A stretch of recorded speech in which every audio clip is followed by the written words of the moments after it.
Hebreus capítulo 12, o texto sagrado nos diz o seguinte: se puder acompanhe na Bíblia, se não, presta bem atenção, tá certo? O texto sagrado diz assim: portanto, nós também, pois que estamos rodeados de uma tão grande nuvem de testemunhas, deixemos todo o embaraço e o pecado que tão de perto nos rodeia e corramos com paciência a carreira que nos está proposta, olhando para Jesus, autor e consumador da fé, o qual, pelo gozo que lhe estava proposto, suportou a cruz, desprezando a afronta, e assentou-se à destra do trono de Deus. Considerai, pois, aquele que suportou. Deixa eu repetir mais uma vez aqui. Considerai, pois, aquele que suportou, isto é, Cristo, tais contradições dos pecadores contra si mesmo, para que não enfraqueçais, desfalecendo em vossos ânimos. Glória a Deus. Pastor Júnior, eu sou novo na fé. Tem algumas coisas, pastor, que vocês falam, eu não entendo bem, é uma linguagem assim.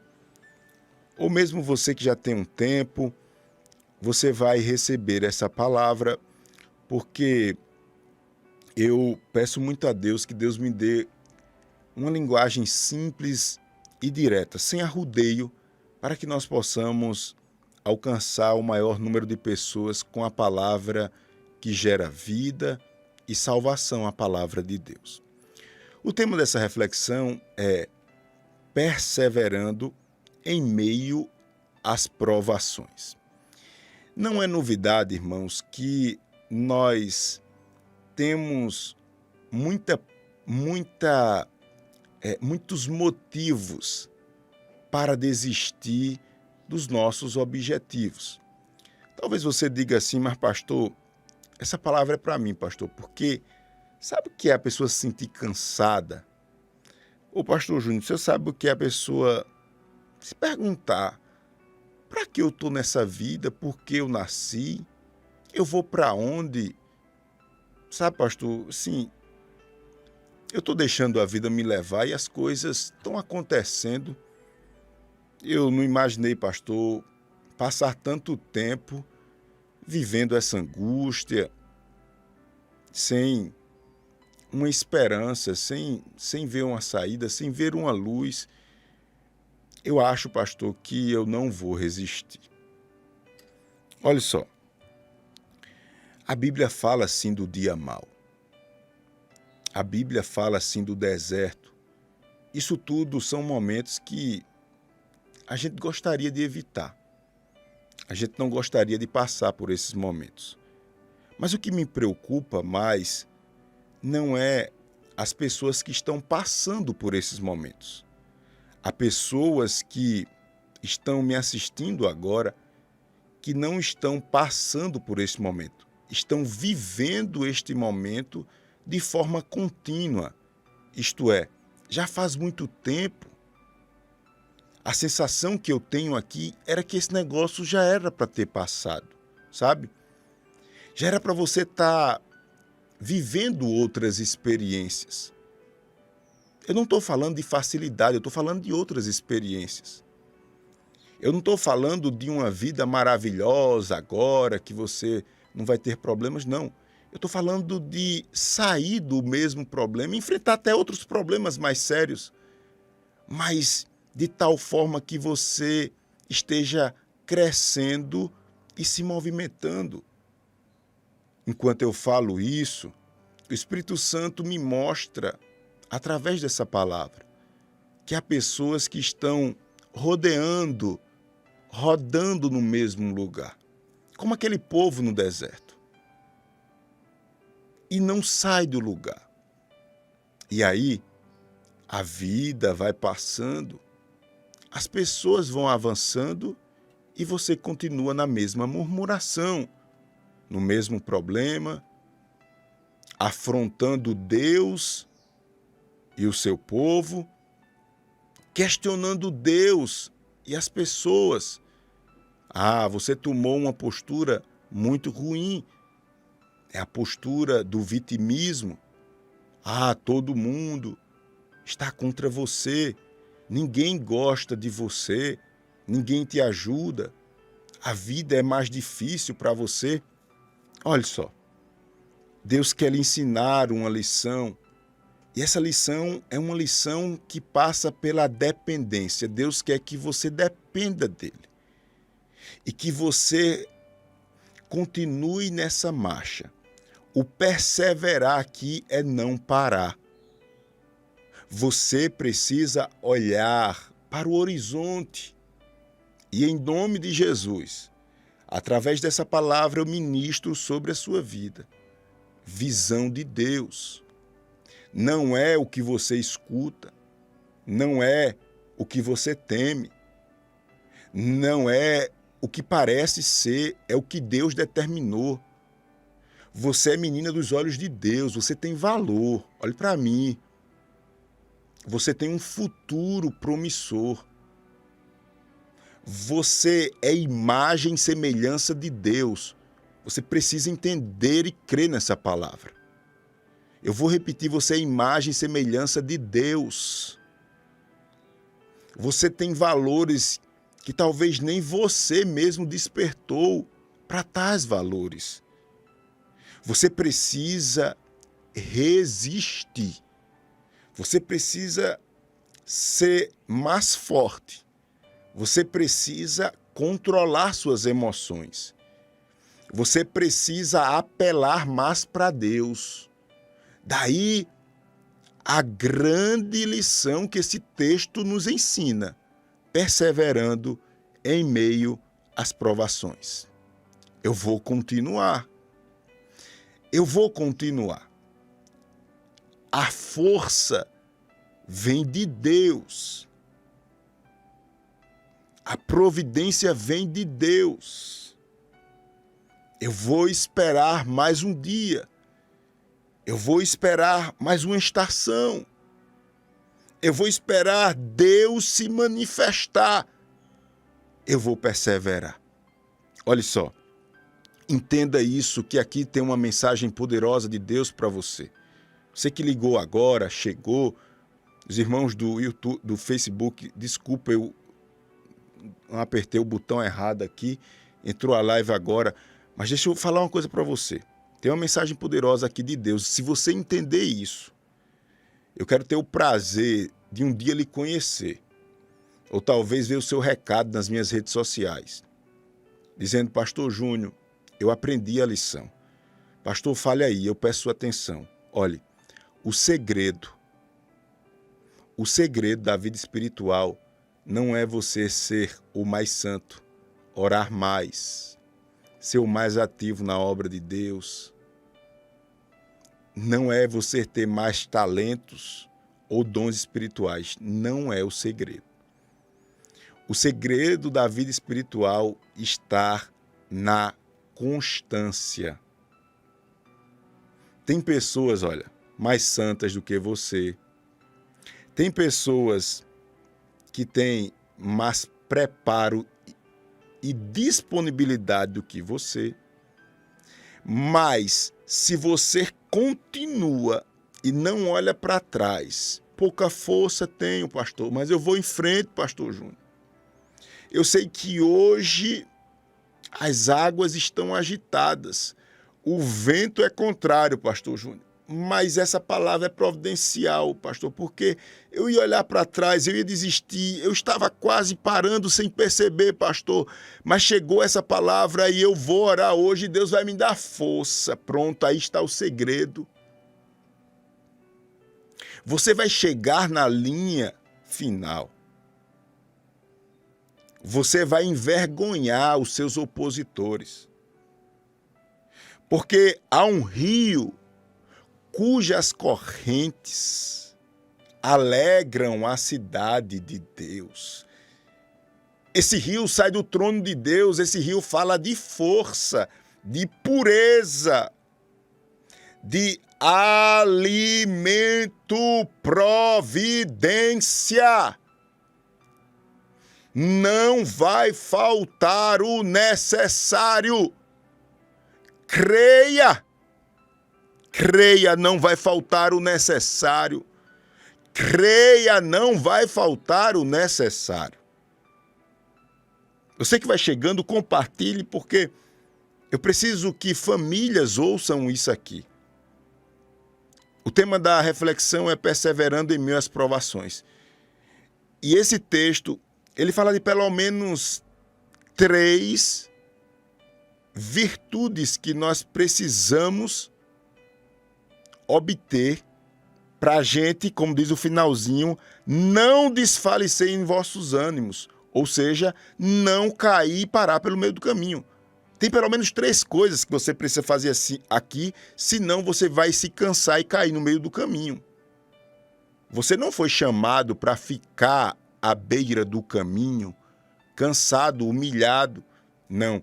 Você foi chamado para chegar na reta final, subir no pódio e dizer: eu cheguei aqui porque Deus me trouxe. Eu não tenho força, não tenho habilidade, não tenho padrinho, eu tenho a bênção de Deus. Você foi chamado para isso. Escute aqui. Então, pastor, quer dizer, pastor, que se eu não buscar essas virtudes que o senhor vai falar, eu vou desanimar e vou me desviar, pastor? É exatamente isso. Isso é muito sério. Pastor Júnior, o senhor tem certeza, pastor? É o texto que diz: se você não buscar essas virtudes que Cristo nos ensina nesse texto, você vai desfalecer no seu ânimo. Você vai ficar tão triste que essa tristeza vai ser uma doença crônica. Essa tristeza vai ser um câncer na sua vida. Você compreende isso? Pois bem, misericórdia, pastor Júnior. Vamos lá. A primeira coisa que o texto nos mostra em Hebreus capítulo 12, você que está compartilhando e chegou agora, você vai compreender bem. O tema da reflexão é perseverando em meio às provações. A primeira coisa que nós precisamos fazer em meio às provações é deixar as coisas inúteis de lado. Não sei se você percebe, mas eu converso muito com Clarinha e uso o exemplo das amizades. Eu não sei se você tem algum amigo que você gosta dele, você gosta da companhia dele, mas é uma amizade sem futuro. Por que sem futuro? Porque a pessoa não crê no que você crê, a pessoa usa do expediente da mentira, indo e vindo, a mentira faz parte do caráter dele, a pessoa não honra a esposa nem a família. No entanto, você gosta da pessoa, sei lá, porque tem outros pontos em comuns. Mas quando você para, você diz assim, ó, essa amizade só me puxa para baixo. Eu até gosto, assim, quando não tem nada a fazer, eu ligo para a pessoa, marco para ir em algum canto e a gente termina o culto, fica conversando. Mas, pastor, pense num caba sem futuro. Pastor, pense numa amizade sem futuro. Eu uso esse exemplo aqui para dizer a você que é urgente o que Deus tem para fazer através da sua vida. E o texto diz que nós precisamos, para não enfraquecer no nosso ânimo, nós precisamos deixar ou diminuir a nossa relação com coisas infrutíferas e que nos atrapalham. Quer ver outra coisa que toma o nosso tempo e a gente, às vezes, não obtém nada de útil? São as minisséries que tem. E as pessoas entram, assistem um capítulo após outro, e outro, e outro, e outro, e outro, e toma 3, 4 horas do dia. Os mais jovens ficam na frente de um jogo eletrônico, videogame, celular, os meninos, tudo abestalhado, uma lapa de homem, no celular, não sabe fazer nada. Os caba besta. E os pais deixando. E os cabas deixando, e os pais deixando as coisas acontecendo e criam um menino Nutella, abestalhado, tudo. Fica ali. Meu Deus do céu, qual a experiência que esse menino vai ter na vida? Esse menino, quando dizer assim, eu preciso fazer alguma coisa de boa na vida, eu fazer o quê? Eu sei fazer o quê? Eu estou falando desses exemplos assim da vida e aplique isso no seu dia a dia. Redes sociais mesmo, celular. Você sabe a média do tempo que você gasta diariamente olhando para o celular? E isso está te ajudando em quê? Você sabe que o tempo está correndo e você perdendo tempo olhando a vida dos outros? Isso é inútil. Pessoas que estão diante das novelas se emocionando e tal, e tantas coisas que passam o tempo e você está jogando sua vida fora, rapaz. Não é à toa, e eu não quero ninguém aqui para ficar olhando para mim, não. Eu quero que você cresça. Eu quero que você tenha uma família abençoada. Eu quero que você saia dessa situação. Porque só essa palavra pode te ajudar a mudar a sua essência. Você precisa ter sabedoria. Você pensa que o dinheiro é algo das coisas mais importantes da vida, mas o tempo é mais importante do que o dinheiro. Porque é com o tempo que você arruma dinheiro, trabalha. É a moeda mais valiosa. E você está jogando seu tempo fora. Murmurando, se escorando nos outros, amaldiçoando seu emprego, seu marido, sua esposa, seus filhos. Pastor, não é a peste mesmo essa vida, é assim mesmo, vamos lá. Não é à toa que você está ouvindo essa palavra, você vai acabar com isso, viu? Pare com esse negócio de estar amaldiçoando os outros. Pare com esse negócio de estar amaldiçoando seu dia. Pare com esse negócio de amaldiçoar seu salário. Pare com esse negócio de amaldiçoar as pessoas que Deus colocou do seu lado. Pare com esse negócio. Coisas inúteis. Você ficar procurando saber o que os outros querem estar falando de você. Ô, meu irmão, deixe de ser tolo. A Bíblia diz que até o servo mais fiel, se você for procurar, você vai encontrar ele falando alguma coisa de você. Pare com isso, mas falou, achou, fez a cara. Deixe de ser besta, me permita a expressão. Vai cuidar da tua vida, rapaz. Deus está dizendo, deixa o embaraço. Você, enquanto você está se preocupando com isso, falou, não falou, fez, não fez. Essas besteiras, esses negócios que o nosso coração gosta de receber, essas coisinhas. Fulano disse isso, fulano não sei o quê, não sei o quê. Você está perdendo a vida, está perdendo a vida. E Deus dizendo, eu tenho ouro e prata. Eu tenho coisas grandes, eu quero lhe honrar na terra. E você com a mente tão pequena. Deixa o embaraço. Pastor, essa palavra está onde, pastor? Está lá em Hebreus capítulo 12, versículo 1. A segunda coisa, falta 3 minutos para a gente orar.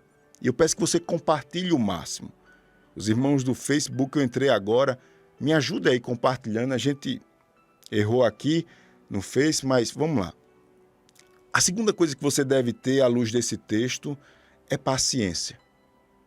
Em nome de Jesus, entenda que a paciência é a prova que Deus está com você.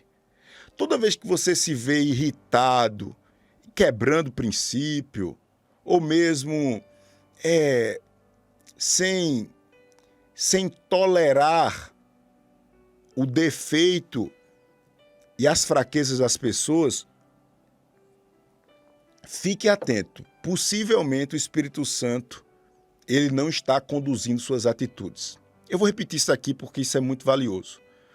Toda vez que você perceber que você perdeu a paciência, fique bem atento, porque possivelmente o Espírito Santo perdeu o controle da sua vida, ou está entristecido, ou extinto da sua vida.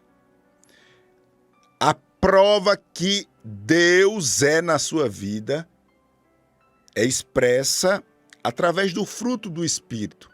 E uma das características ou faces do fruto do Espírito é a paciência. A prova que Deus entrou na sua vida e fez alguma coisa. É isso daí. É paciência.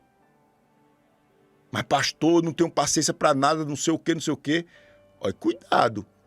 Porque você pode estar ouvindo um evangelho que não está mudando sua vida. Você gosta de cantar na igreja, dar glória alto, levantar as mãos e não sei o quê, mas não está servindo de nada. Você continua sendo essa pessoa impaciente, grossa, ignorante, abusada, cara feia, aguado, amargo. Ei, rapaz, vamos lá. Você tem um monte de defeito, mas você não tolera o defeito de ninguém. Mas você não tá bom para viver assim? Você tem um monte de pecado, mas se alguém peca, você é o primeiro a pisar no pescoço da pessoa, né? Tenha paciência. Deixa eu lhe dizer algo poderoso aqui.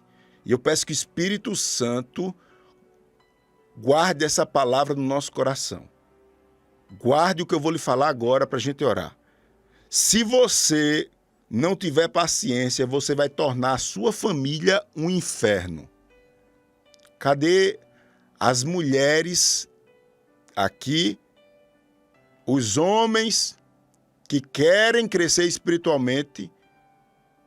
Guarde o que eu vou lhe dizer. E se você concorda com essa palavra, diga amém.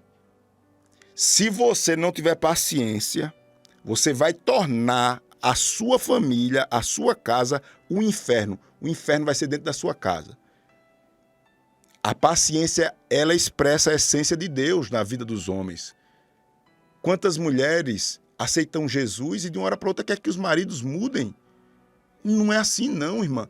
Você está até querendo algo nobre, fazendo até a coisa diante de alguns princípios de Deus, mas você quer da hora para a noite. Não é assim não, da noite para o dia, não é assim não. Tenha paciência, vá tolerando, vai falando, vai dando exemplo. Isso prova que Deus está na sua vida. Tenha paciência. Eu poderia falar de outras coisas aqui. O tempo não me permite mais ir adiante. Se for o caso, amanhã eu volto aqui e falo de outros pontos. Mas eu falei aqui sobre o embaraço ou deixar as coisas inúteis e a paciência.